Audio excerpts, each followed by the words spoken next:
ಇವತ್ತು ಮನೇಲಿ ದೋಸೆ ಮಾಡಿದ್ವಿ. ಮಗ ನಾ ದೋಸೆ ತಿನ್ನಲ್ಲ ಅಂತ ಅಳ್ತಾ ಇದ್ದ.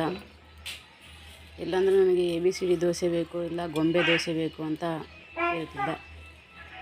ಅದಕ್ಕೆ ನಾನು ದೋಸೆಯಲ್ಲಿ ಈ ರೀತಿ ABCDನ ಹಾಕಿ ನನ್ನ ಮಗನಿಗೆ ಕೊಡ್ತೀನಿ. ಹೀಗೆ ಮಕ್ಕಳು ಊಟ ಮಾಡದೇ ಇದ್ದಾಗ ನಾವು ಏನಾದರೂ ಒಂದು ರೀತಿ ಮಾಡಿ ಮಕ್ಕಳಿಗೆ ಊಟ ಮಾಡಿಸ್ಬೇಕಾಗುತ್ತಲ್ವ. ಅದಕ್ಕೆ ನಾನು ಇವತ್ತು ದೋಸೆ ನನ್ನ ಮಗ ತಿನ್ನಲ್ಲ ಅನ್ನೋದಕ್ಕೆ ಈ ರೀತಿ ಮಾಡಿ ಕೊಡ್ತಿದ್ದೀನಿ. ನೀವು ಮನೇಲಿ ಮಕ್ಕಳು ಊಟ ಮಾಡಲ್ಲ ಅಂತ ಹಠ ಹಿಡಿದಾಗ ಹೀಗೆ ಏನಾದರೂ ಒಂದು ರೀತಿ ನಾವು ಐಡಿಯಾನ ಉಪಯೋಗಿಸಿ ಮಕ್ಕಳಿಗೆ ಊಟ ಮಾಡಿಸ್ಬೇಕಾಗ್ತದೆ. ನೀವು ಮನೆಯಲ್ಲಿ ಮಕ್ಕಳು ಊಟ ಮಾಡದೇ ಇದ್ದಾಗ ಯಾವ್ಯಾವ ರೀತಿ ಐಡಿಯಾನ ಮಾಡಿ ಮಕ್ಕಳಿಗೆ ಊಟ ಮಾಡಿಸ್ತೀರಾ ತಿಳಿಸಿ. ಹೀಗೆ ನನ್ನ ಮಗ ದೋಸೆ ಮಾಡಿದಾಗ ಗೊಂಬೆ ದೋಸೆ ಬೇಕು, ABCD ದೋಸೆ ಬೇಕು, ಈ ದೋಸೆ ಬೇಕು ಅಂತ ಕೇಳ್ತಾನೆ.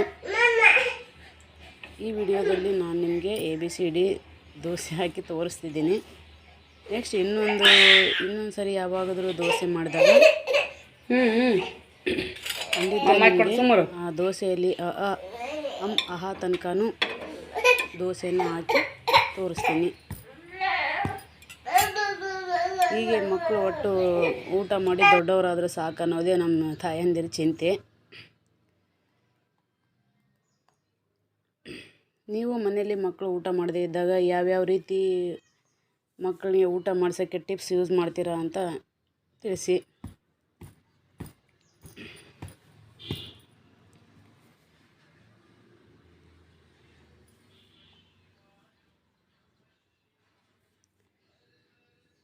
ನಿಮಗೆ ಈ ವಿಡಿಯೋ ಇಷ್ಟ ಆಗಿದ್ದರೆ ಲೈಕ್ ಮಾಡಿ, ಶೇರ್ ಮಾಡಿ, ಸಬ್ಸ್ಕ್ರೈಬ್ ಮಾಡಿ. ಹೀಗೆ ಮತ್ತೊಂದು ಏನಾದರೂ ಹೊಸ ಐಡಿಯಾದೊಂದಿಗೆ ಮುಂದಿನ ವಿಡಿಯೋದಲ್ಲಿ ಸಿಗ್ತೀನಿ.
ದೋಸೆನ ಹಾಕಿಕೊಟ್ರೆ ತಾವೇ ತಿಂತಾಯಿದ್ದಾರೆ.